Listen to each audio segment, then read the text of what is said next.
What's going on, everybody? Welcome back. FantasyTeamAdvisors.com, bringing home the bacon NBA DFS video. It is Tuesday. It is April 22nd, and luckily, we have a 3-game slate instead of a 2-game slate. So if you've never been here before, we do things a little bit differently. What we're going to do is we're going to go position by position. We're going to give you some plays at each position and our early projections through 10,000 simulations. So we do 20,000 simulations a day, but we're going to give you some of the early projections.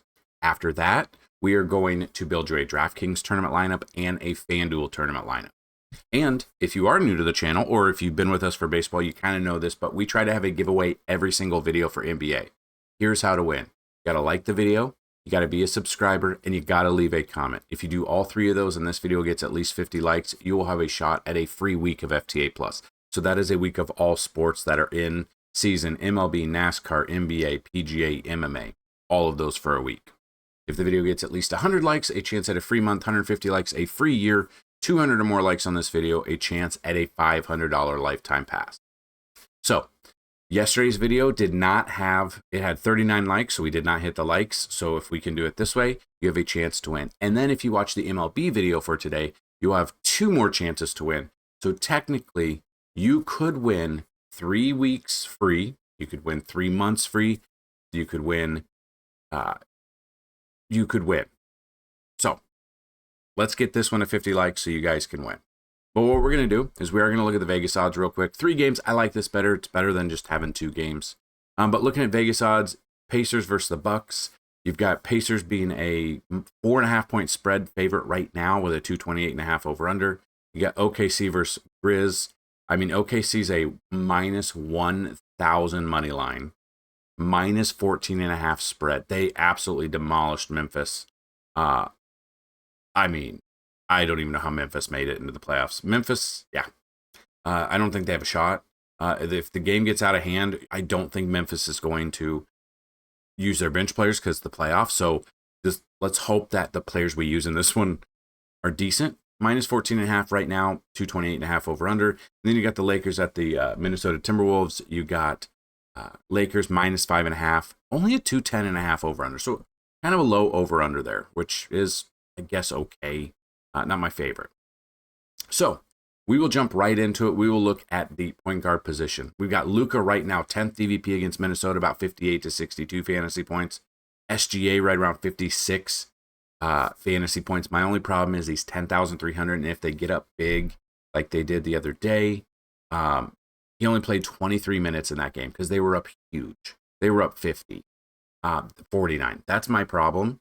SGA being that expensive, if the game does get out of hand, they are going to rest him because this is a really good OKC team and they don't want him to get hurt.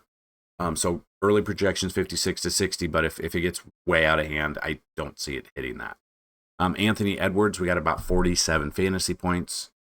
Some mid picks here. We've got Desmond Bane about 42 fantasy points. Austin Reeves 39. And then a couple of value picks if they get in. Andrew Nembhard at 27 fantasy points.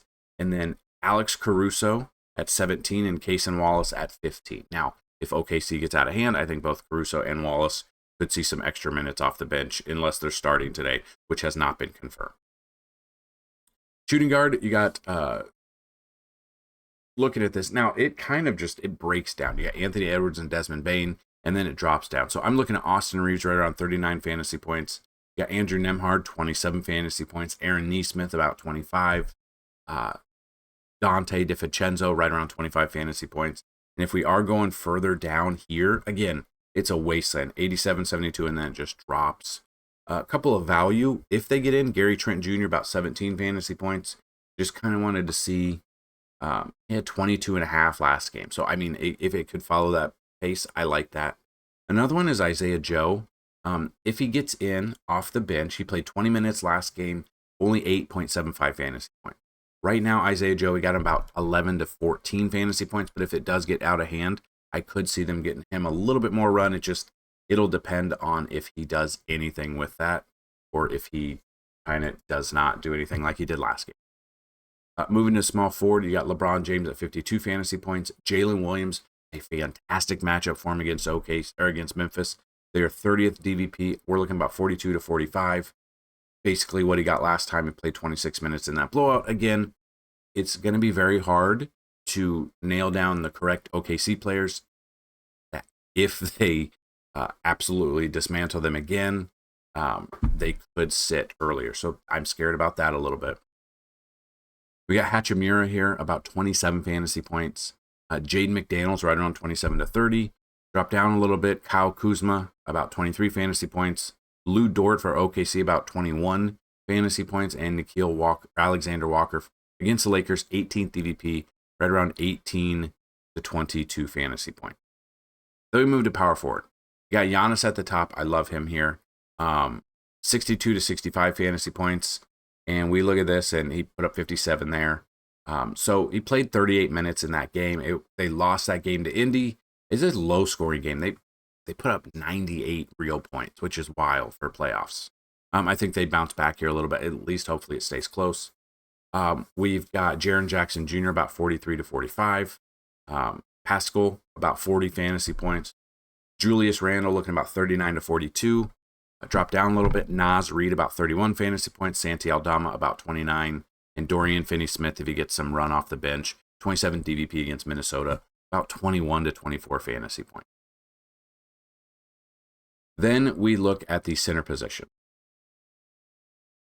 We've got Chet Holmgren, right around 39 fantasy points, trying to see what he did last time. He's got a good matchup here. Played 21 minutes, put up 43.5, so basically 2 fantasy points per minute, which is, it's what you want. And they dropped him down 300 for whatever reason. We got Miles Turner, about 35 fantasy points. So you always wonder, because Indy was up big. He played 31 minutes in that game, 40 fantasy points. At 6,100, he stayed the same price. I like that there, and I'm looking about 35 to 40 is what I could look for him. Zach Edey against OKC, about 34 fantasy points. Rudy Gobert, about 32 fantasy points. If you want to drop down, Isaiah Hartenstein, about 30 fantasy points. And last game, 21 minutes, 33.5. So he got what he needed. It just depends on the minutes that come out. A couple of value plays. I don't know if I'm going to be paying down at this position, but you could be looking at Obi Toppin, about 20. Jackson Hayes, about 14 fantasy points. Maybe even a Jared Vanderbilt type play at 3,600. Got him projected right around 13 to 15, and that's kind of what he got. But his price went up 500, so I don't know about that. I probably most likely wouldn't see anything. Generally wouldn't see anything for a little bit lower at the center position. So those are just some of the plays. If you want to see all the projections, all the simulations, we do 10,000 simulation or 20,000 a day. They're updated about an hour and a half before before tip-off. Will be updated here along with our cheat sheets and optimal lineups and stuff like that. So we're going to build you a DraftKings lineup real quick. And again, these are tournament-only lineups. They are subject to change. You kind of got to be a little bit different if you want to win during the playoffs, especially with a 3-game slate and some of the games being an absolute blowout here. That's the only thing. You got to find the correct bench player. So let's hopefully get some of those in here. And again, the lineup's subject to change. It most likely will, depending on any news that comes out, or we make multiple different lineups. But I wanted to give you guys kind of just an early tournament build that I don't mind. So there you go, from Desmond Bane all the way down to Naz Reid. You can pause it to do that. And then I've already gotten our FanDuel one. We got Ja Morant. Not only shooting baskets if they get smoked again, but yeah, got Ja Morant at the top. Got Rudy Gobert down below. Filled it in with three Laker players, a couple of off the bench players. But this is more of a balanced lineup. Like, we paid up for Ja, we paid up for Braun, and the rest are kind of in the middle or a little bit lower, but not boom or bust, more of a even keel build on this one. So that's what I've got for you. Check it out. Make sure you check out our MLB content as well. We got PGA this week. We got NASCAR back. We've got MMA back. We are ready to rock and roll. So that's what I've got. Quick little video for you for this 3-game slate. Good luck today. And as always, guys, don't forget, if you go check out our MLB content, we break it down a little bit differently. We have a ton of information for MLB. You can see Vegas odds. We got our matchup tool. All the players that have a 10 out of 10 matchup rating through 10,000 20,000 simulations. We got projections, we got simulations, we got stolen base targets, we got batter splits. We've got it all for you. We have a ton of information for MLB. You guys have been killing it in the views and the watch time, and I want to just say I appreciate each and every one of you. So that's what I've got for MLB or NBA. Make sure you check out all of our other content this week. Good luck, and as always,